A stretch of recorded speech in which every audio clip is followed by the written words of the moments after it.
Hello and welcome to Champion Square. स्वागत है आपका चैंपियन स्क्वायर के इस यूट्यूब प्लेटफॉर्म पर। दोस्तों, आज हम लोग जो बात करने वाले हैं, बात करेंगे स्वतंत्रता के पश्चात भारत का एकीकरण और उसके साथ साथ राज्यों के पुनर्गठन पर।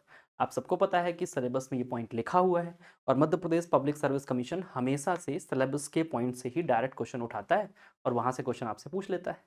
तो आज की जो क्लास होने वाली है, आज का ये जो छोटा सा वीडियो होने वाला है, इस पूरे वीडियो में हम लोग भारत के एकीकरण और राज्यों के पुनर्गठन को बहुत आसान तरीके से समझ लेंगे और वो सारी जानकारियां आपको मिल जाएंगी जिसके बेसिस पर आप 26 अप्रैल को जो आपको एग्जाम है वहां पर हो सकता है आपको एक क्वेश्चन या दो क्वेश्चन यहां से आपको मिल जाए। ओके, तो चलिए स्टार्ट करते हैं देर ना करते हुए आज का ये वीडियो। आज के वीडियो में हम बात करने वाले हैं स्वतंत्रता के पश्चात भारत का एकीकरण और पुनर्गठन।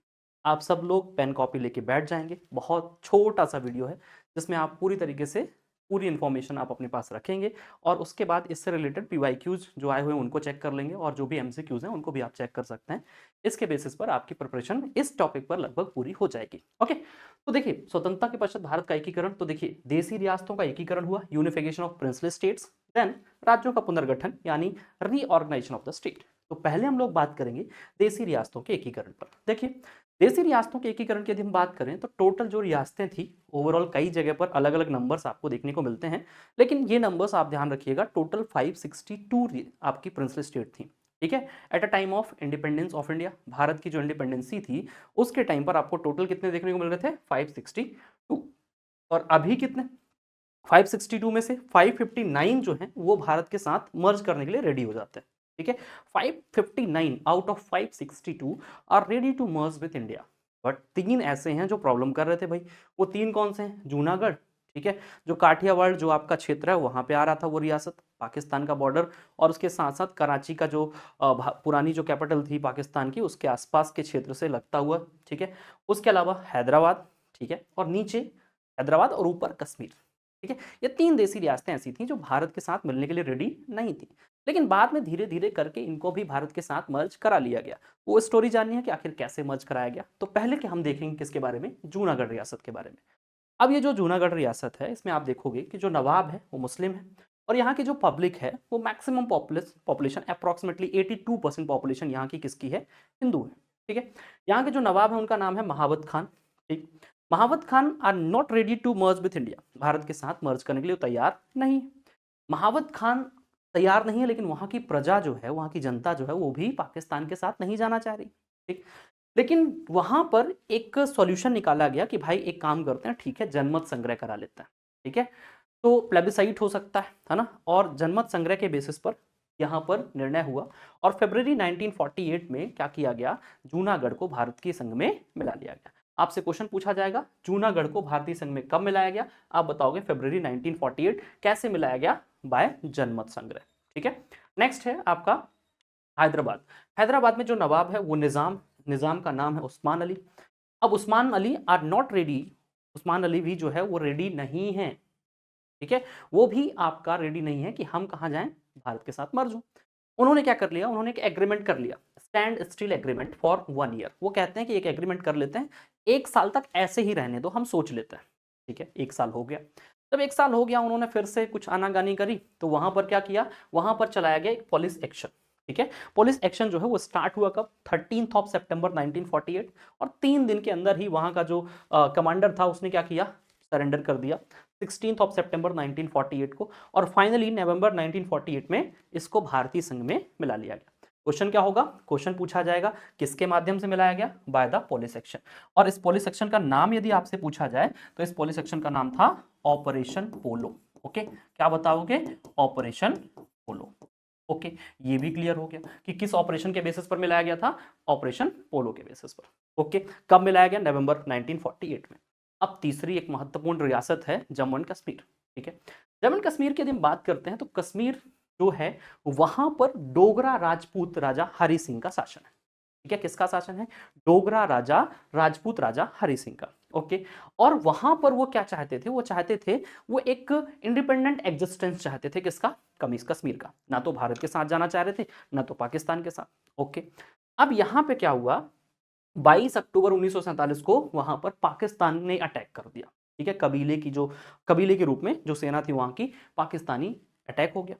अब पाकिस्तानी अटैक के बाद लगातार चीज़ें हुई, भारत से हेल्प भी मांगी गई, लेकिन उस समय भारत के वायसराय जो थे लॉर्ड माउंटबेटन ने कहा कि एक तरह से इंटरनेशनली जो लॉ है, ठीक है, उसके भारत का हिस्सा तो है नहीं कश्मीर, इसलिए भारत को टेक्निकली अभी हेल्प नहीं करनी चाहिए।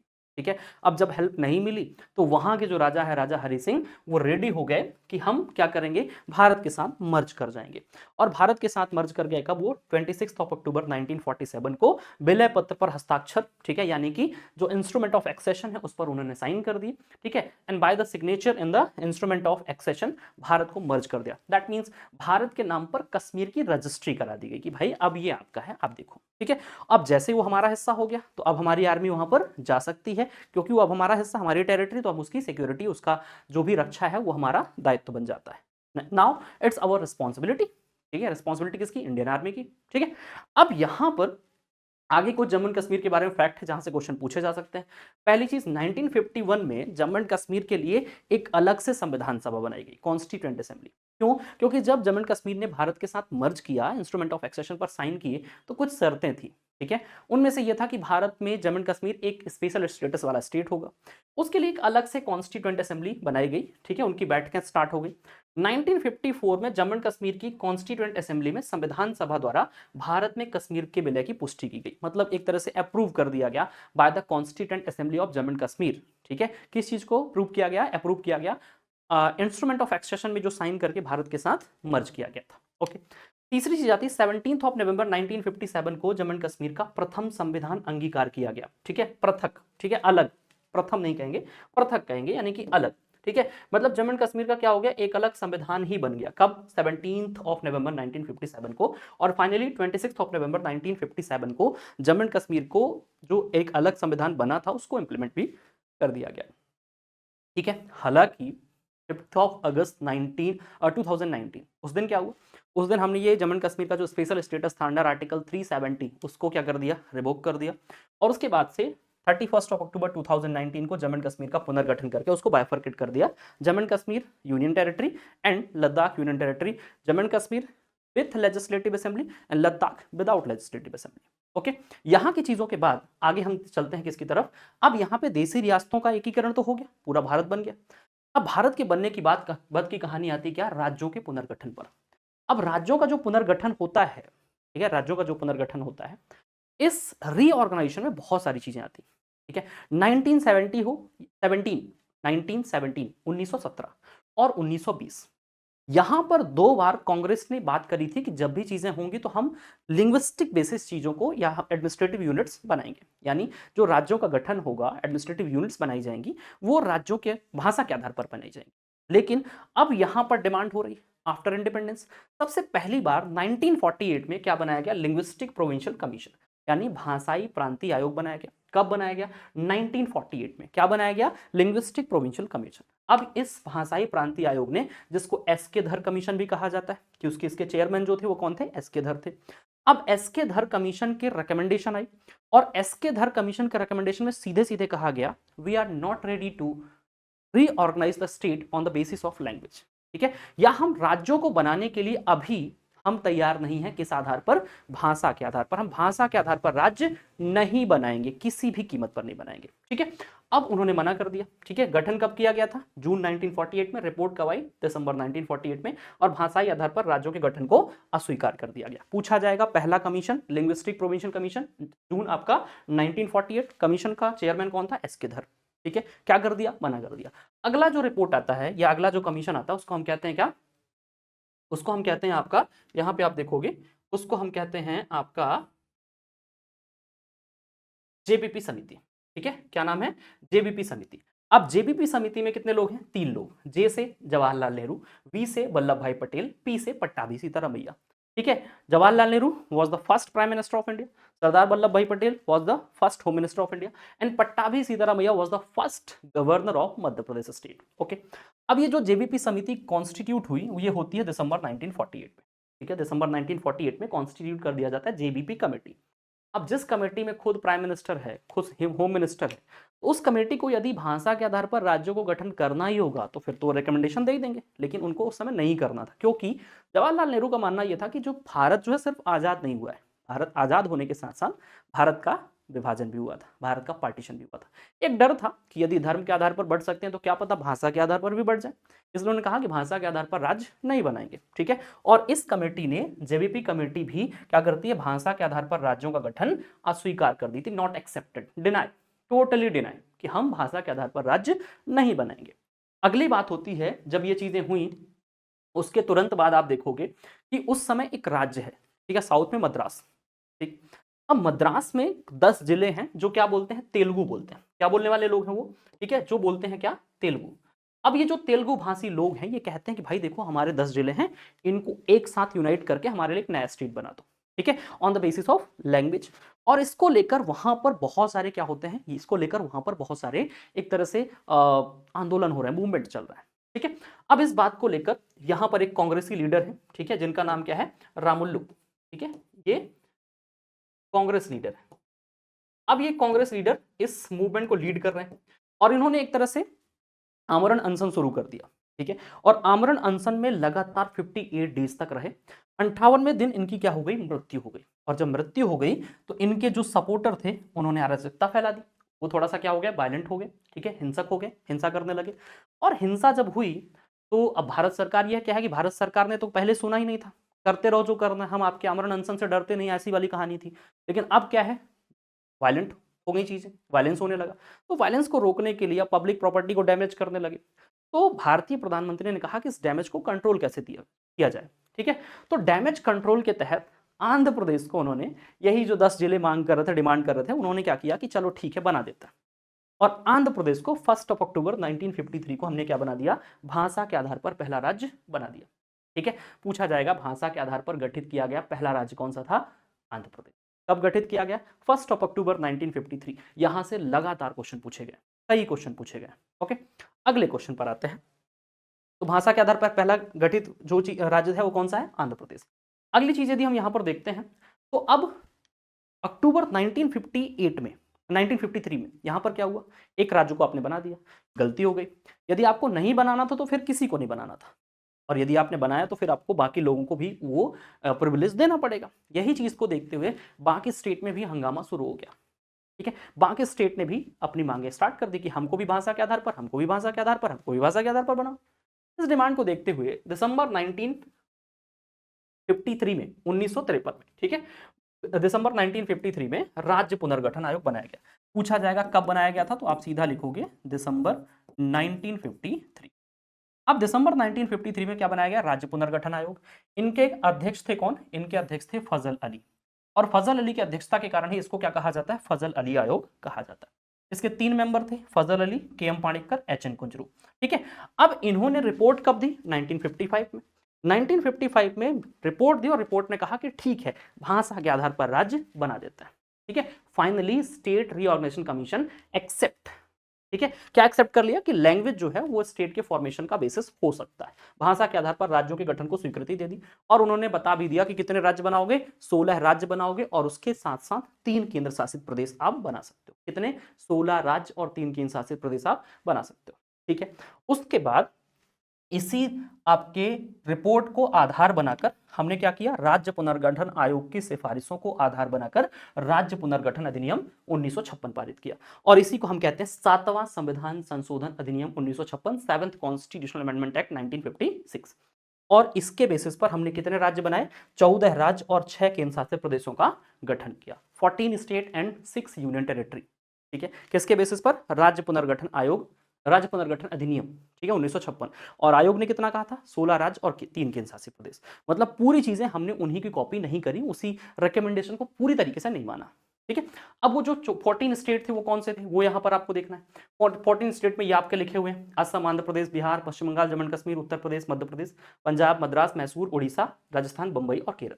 ठीक है, राज्य पुनर्गठन अधिनियम 1956 के तहत गठित राज्य एवं केंद्र शासित प्रदेश, ये 14 राज्य हैं और ये आपके 6 केंद्र शासित प्रदेश हैं, जिसमें अंडमान, ठीक है, उसके अलावा लक्षद्वीप, मिनिकॉय और अमीनी द्वीप, यही बाद में आगे चलकर क्या बन जाते हैं, यही बाद में आगे चलकर इनका नाम पड़ जाता है लक्षद्वीप। ठीक है, इसको यदि हम देखें तो इसका नाम हम आगे चलकर क्या कर देते हैं, 1973 में, ठीक है, 1973 में ये क्या बन जाता है, 1973 में इसका नाम पड़ जाता है लक्षद्वीप।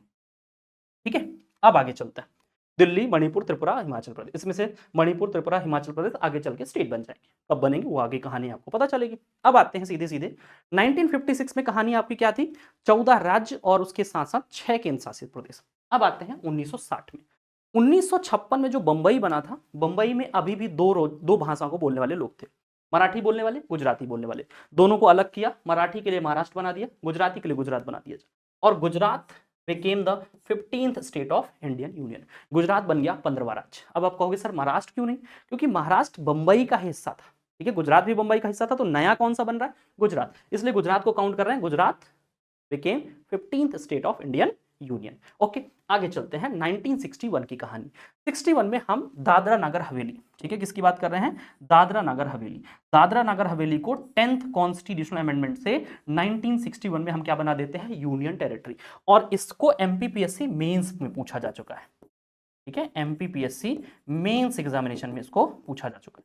एग्जैक्टली मुझे याद नहीं 2021 या 2022, शायद 2022 का मेंस था जिसमें ये पूछा गया था कि दादरा नगर हवेली को यूनियन टेरिटरी कब बनाया गया था। ओके, अब उसके बाद आते हैं 1962 पर। 1962 में क्या हुआ, 1961 में गोवा और दमन दीव, जहां पर पुर्तगालियों का कब्जा था, भारत आजाद हो गया 1947 में, लेकिन गोवा और दमन दीव जो ऐसी जगह हैं जहां पर अभी भी पुर्तगाली बैठे हुए थे, इवन दादरा नगर हवेली पर भी वही थे, ठीक है। तो गोवा और दमन दीव को, गोवा को हमने ऑपरेशन विजय के थ्रू, ठीक है, गोवा को ऑपरेशन विजय के थ्रू हमने क्या किया था, ऑपरेशन विजय के थ्रू उसको आजाद कराया। और जब गोवा को हमने आजाद करा लिया तो गोवा प्लस दमन दीव को हमने साथ में क्या बना दिया, 12वें संविधान संशोधन के तहत इसको हमने बना दिया union territory. Goa and Daman Diu became union territory in 1962 by 12th Constitutional Amendment Act। Okay, आगे चलते हैं, आगे की कहानी क्या कहती है। अब आते हैं किस पर, 1962 पर ही। अब आपको पता है कि जो पुडुचेरी है, पुडुचेरी के साथ साथ माहे है, कराईकल है, यनम है, ये सब फ्रांसीसी बस्तियां थी, ठीक है। कौन सी बस्तियां हैं, फ्रांसीसी। फ्रांसीसी बस्तियां 1954 में आजाद होती, ठीक है, 54 में इनको इंडिपेंडेंसी मिल जाती, ठीक है, लेकिन ये इंडिपेंडेंटली काम करती रहती है। और फाइनली 1962 में आपके 14th कॉन्स्टिट्यूशनल अमेंडमेंट एक्ट के बेसिस पर इसको हम क्या बना देते हैं, पुडुचेरी को हम बना देते हैं यूनियन टेरिटरी, ठीक है, क्या बना देते हैं, यूनियन टेरिटरी, ठीक है। तो कब बनी यूनियन टेरिटरी, 1962 में, ठीक है, कौन से संविधान संशोधन के तहत, 14th कॉन्स्टिट्यूशनल अमेंडमेंट एक्ट के तहत, ठीक है। और उसके बाद 2006 में हमने इसका नाम चेंज कर दिया, नाम बदलकर क्या कर दिया, पुडुचेरी। ओके, नाउ 1963 में क्या हुआ, 1963 में कहानी ये हुई कि हमने एक नया राज्य बना दिया, असम से निकालकर Nagaland, and Nagaland became 16th state of Indian union. अब कहानी बढ़ती है 1966 की तरफ। 1966 की कहानी ये है कि इसमें क्या होता है, एक कमेटी गठित की जाती है, हुकुम सिंह कमेटी। अब हुकुम सिंह कमेटी को कहा जाता है कि देखो पंजाब में ऐसी चीजें हैं कि पंजाब में पंजाबी भी बोली जा रही है, ठीक है, और उसके साथ साथ वहां पर हरियाणवी या हरियाणवी को कह सकते हैं हिंदी टोन के साथ एक अलग हिंदी तरीके से, एक अलग तरीके से हिंदी बोली जा रही, तो इसमें भी क्या कर सकते हैं, 2 राज्य बना सकते हैं, ठीक है।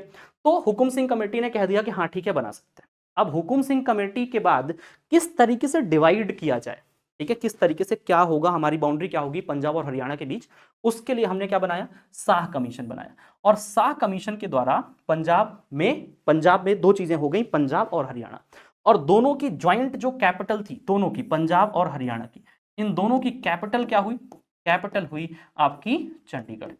अब कैपिटल एक ही यदि रहेगी तो भाई विवाद होगा, तो उन्होंने कहा कि चंडीगढ़ को क्या कर देते हैं, यूनियन टेरिटरी बना देते हैं। तो पहले तो पंजाब से, पंजाब तो है ही, पंजाब में हरियाणा हमने बना दिया, हरियाणा बिकेम 17th स्टेट, 17वां राज्य बन गया कौन, हरियाणा। और दोनों की कैपिटल चंडीगढ़ थी, दोनों के बीच विवाद ना हो तो हमने क्या किया, राजधानी चंडीगढ़ को केंद्र शासित प्रदेश बना दिया। कब बनाया, ये भी हमने बनाया 1966 में। और यदि डेट भी पूछे तो आप डेट भी याद रखिएगा, 1 नवंबर 1966 को हमने क्या बना दिया, चंडीगढ़ को यूनियन टेरिटरी बना दी। और उसके साथ साथ पंजाब से 2 राज्य हो गए, पंजाब पंजाबी बोलने वाले लोगों के लिए, हरियाणा हरियाणी या कह सकते हैं एक अलग टोन के साथ हिंदी बोलने वालों के लिए। ओके, आगे चलते हैं 1971 में। 1971 में हिमाचल प्रदेश, जो कि पहले यूनियन टेरिटरी है 1956 में, 1956 में ये क्या है, 1956 में ये है यूनियन टेरिटरी यानी कि केंद्र शासित प्रदेश। और उसके बाद हमने इसको राज्य बना दिया, कब, राज्य बना दिया 1971 में। And Himachal became 18th state of Indian union, मतलब हिमाचल जो है 18वां राज्य बन गया, 18th स्टेट। ओके, नाउ 1972 में क्या हुआ? 1972 में 3 स्टेट बने। कितने? 3। कौन कौन से? मणिपुर, त्रिपुरा एंड मेघालय। मणिपुर कौन से नंबर का? 19वां। त्रिपुरा कौन से? 20वां। और 21वां कौन सा? मेघालय। ओके, अब आते हैं किस पर? 1975 पर। 1975 की कहानी यह है कि 1975 में सबसे पहले क्या हुआ? सिक्किम जो एक इंडिपेंडेंट स्टेटस था, वहां पर चोग्याल डायनेस्टी का शासन था। इंदिरा गांधी के टाइम पर सबसे पहले उसको को स्टेट बनाया गया। क्या बनाया गया? को स्टेट, सहराज। ठीक है, जिसमें जो डिफेंस है, ठीक है, कम्युनिकेशन है एंड फॉरेन, ठीक है, जो फॉरेन एक तरह से कह सकते हैं मिनिस्ट्री हो सकती है या फॉरेन रिलेशन हो सकते हैं, वो किसके पास रहेंगे? इंडिया के पास। बाकी इंटरनल मैटर सब किसके पास रहेगा? सिक्किम के पास। तो उसको पहले क्या मिला? को स्टेट। और को स्टेट के लिए हमने कौन सा संविधान संशोधन किया? 35वां। पूछा जाएगा किस संविधान संशोधन के द्वारा सिक्किम को स्टेट का दर्जा मिला था? 35वें संविधान संशोधन के द्वारा। एक साल बाद ही इंदिरा गांधी के टाइम पर ही 1975 में हमने एक और संविधान संशोधन किया, that is 36th constitutional amendment act. And by this 36th Constitutional Amendment Act, Sikkim got the status of full state and Sikkim became the 22nd state of Indian Union। मतलब आपका सिक्किम जो है, सिक्किम को क्या मिल गया? पूर्ण राज्य का दर्जा मिल गया। और सिक्किम जो है कौन से नंबर का राज्य बन गया? 22वें नंबर का। ओके, आगे की कहानी क्या कहती है? आगे 1987 में कहानी आती है 1987 में। 1987 में 3 राज्य बनते हैं, मिजोरम, अरुणाचल प्रदेश और गोवा। अब गोवा वही गोवा है जो 1961 में आजाद हुआ। 1962 में जो क्या बना? यूनियन टेरिटरी बना। नाउ गोवा क्या हो गया? Became full state. गोवा को हमने क्या बना दिया? पूर्ण राज्य बना दिया। और गोवा संघ का 25वां राज्य बन गया। पूछा जाएगा 25वां कौन सा है, तो आप बताओगे गोवा। 23वां कौन सा है? मिजोरम। 24वां कौन सा है? अरुणाचल प्रदेश। ओके, उसके बाद आते हैं सन 2000 में। अटल बिहारी वाजपेयी की सरकार है, प्रधानमंत्री उस टाइम पर। ठीक है, और उस टाइम पर 3 स्टेट बनते हैं। मध्य प्रदेश के 3 बड़े स्टेट, वहां से हमने क्या किया? 3 बड़े राज्य से छोटे छोटे राज्य बना दिए। मध्य प्रदेश से बना दिया कौन सा? छत्तीसगढ़। ठीक है, उत्तर प्रदेश से क्या बना दिया? उत्तरांचल। ठीक है, और बिहार से क्या बना दिया? झारखंड। पहले 1 नवंबर को मध्य प्रदेश से छत्तीसगढ़, 9 नवंबर को उत्तर प्रदेश से उत्तरांचल और 15 नवंबर को बिहार से झारखंड। ठीक है, तो कितने स्टेट बन गए? 26, 27 एंड 28। नाउ 2 जून 2014, 2 जून 2014 को हमने कौन सा स्टेट बनाया? तेलंगाना। कहां से अलग किया? आंध्र प्रदेश से। कौन से नंबर का state? 29th state. Telangana became 29th state in 2 जून 2014।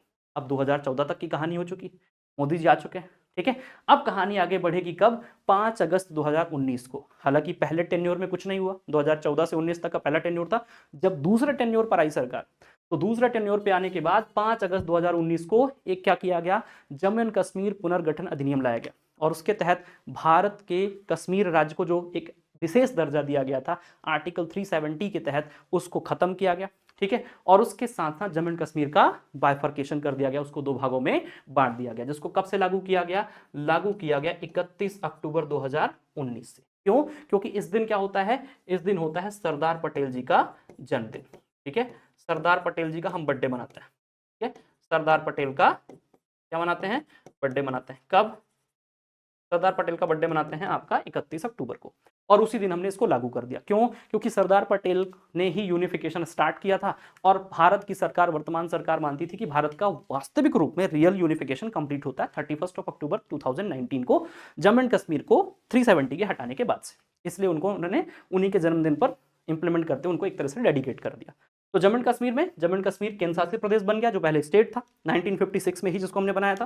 तो जम्मू एंड कश्मीर केंद्र शासित प्रदेश बना विधानसभा के साथ, मतलब एक ऐसी यूनियन टेरिटरी जिसके पास क्या होगा? लेजिस्लेटिव असेंबली होगी। और दूसरी तरफ लद्दाख क्या बन गया? एक और यूनियन टेरिटरी जिसके पास विधानसभा नहीं होगी। तो इस तरीके से कुल कितने केंद्र शासित प्रदेश हो गए? 9। अब उसके बाद की कहानी आगे बढ़ती है। 26 जनवरी 2020 को दमन दीव और दादरा नगर हवेली को हम क्या कर देते हैं? मर्ज कर देते हैं। और एक बार फिर से यूनियन टेरिटरी कितनी हो जाती हैं? 8। और फाइनली वर्तमान स्थिति यह है कि हमारे पास 28 राज्य हैं और 8 केंद्र शासित प्रदेश हैं। लास्ट में एक कहानी और है। ठीक है, वो कहानी ये है कि हम क्या करते हैं? हमारी जो दिल्ली है, राजधानी हमारी दिल्ली को हम बदल देते हैं राष्ट्रीय राजधानी क्षेत्र में, नेशनल कैपिटल रीजन में। और नेशनल कैपिटल रीजन और दिल्ली में क्या अंतर है? नेशनल कैपिटल रीजन में दिल्ली के साथ साथ दिल्ली से लगे हुए राजस्थान, उत्तर प्रदेश और हरियाणा के भी कुछ क्षेत्र यहाँ पर शामिल होते हैं, like Faridabad, like Noida, like Alwar. ठीक है, ये क्षेत्र को हम नेशनल कैपिटल रीजन में शामिल करते हैं। नेशनल कैपिटल रीजन हमने कब बनाया? 69वें संविधान संशोधन 1991 के तहत। लागू कब हुआ ये? 1 फरवरी 1992। और दिल्ली में विधानसभा तथा मंत्रिपरिषद का प्रावधान भी इसी संविधान संशोधन 69वें संविधान संशोधन 1991 से कर दिया गया। फाइनली लास्ट में कुछ क्षेत्रों के नाम बदले जाते हैं, ये भी आपको पता होना चाहिए। नाम परिवर्तन में आप देखोगे सबसे पहले संयुक्त प्रांत का नाम बदलकर हमने उत्तर प्रदेश किया था, कब? 1950 में। ओके, उसके बाद मद्रास जो था 1956 में जो स्टेट बना था, ठीक है, मद्रास का नाम हमने क्या कर दिया? तमिलनाडु, कब किया? 1969 में। ठीक है, मैसूर, मैसूर का नाम हमने बदला 1973 में, कर्नाटक बना दिया मैसूर को। उसके बाद उत्तरांचल जो हमने 2000 में बनाया था उत्तराखंड से अलग करके, उसको हमने उत्तरांचल को उत्तराखंड कर दिया 2006 से। ठीक है, उसके बाद पौंडीचेरी का नाम हमने क्या बदल कर दिया? 2006 में पुडुचेरी कर दिया। और उड़ीसा का नाम हमने कर दिया ओडिशा, कब? 2011 में। तो इस तरीके से पूरा आपके राज्यों का पुनर्गठन और उसके साथ साथ स्वतंत्रता के पश्चात भारत के एकीकरण में ये सारी चीजें आपको ध्यान रखनी है। उम्मीद है वीडियो आपको पसंद आया होगा। आगे और कौन सी वीडियो आपको चाहिए, वीडियो यदि आपको अच्छा लगता है तो कमेंट करके आप जरूर बताइएगा, और आगे किस टॉपिक पर आपको वीडियो चाहिए वो भी मुझे जरूर बताइएगा। लेकिन एक चीज और आपको कहूंगा कि इस टॉपिक पर जो भी क्वेश्चन आपके पास हो, ठीक है, PYQ हो, MCQ हो, उनको लगाने का प्रयास करिएगा, और मेरी कोशिश यही है कि इससे आपसे क्वेश्चन बन जाएंगे। ओके, तो मिलते हैं नेक्स्ट वीडियो के साथ। Thank you.